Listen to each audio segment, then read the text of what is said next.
क्या आप जानते हैं कि इतिहास की सबसे पहली राखी कोई रेशमी धागा नहीं, बल्कि द्रौपदी की साड़ी का एक फटा हुआ टुकड़ा थी?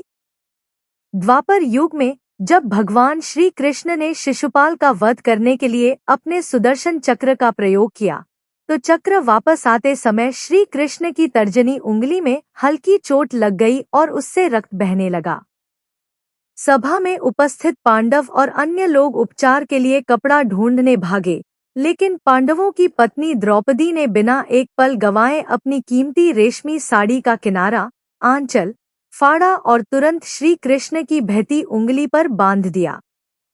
द्रौपदी के इस प्रेम, श्रद्धा और सहज भाव को देखकर श्री कृष्ण अत्यंत प्रसन्न हुए। उन्होंने द्रौपदी के इस छोटे से कपड़े के टुकड़े को प्रेम का धागा स्वीकार किया और वचन दिया, हे द्रौपदी, तुमने मेरे संकट के समय रक्त को रोकने के लिए अपनी साड़ी का वस्त्र दिया है। इस धागे का एक एक सूत मैं तुम्हारे जीवन में आने वाले हर संकट के समय चुकाऊंगा। वर्षों बाद जब जुए के खेल में पांडव द्रौपदी को हार गए और कौरवों की भरी सभा में दुःशासन ने द्रौपदी का चीरहरण, वस्त्रहरण करने का प्रयास किया, तब संकट की उस घड़ी में द्रौपदी ने अपने सखा और भ्राता श्री कृष्ण का ध्यान किया। श्री कृष्ण ने अपने वचन का मान रखते हुए द्रौपदी की साड़ी की लंबाई को असीम, अनंत बढ़ा दिया।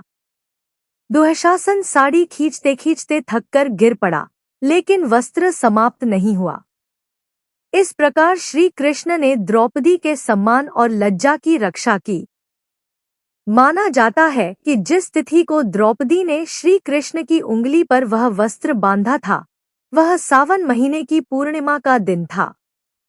तभी से श्रावण पूर्णिमा के दिन बहनें अपने भाइयों की कलाई पर रक्षासूत्र, राखी बांधती हैं और भाई अपनी बहनों को जीवन भर हर संकट से बचाने और उनकी रक्षा करने का पावन वचन देते हैं।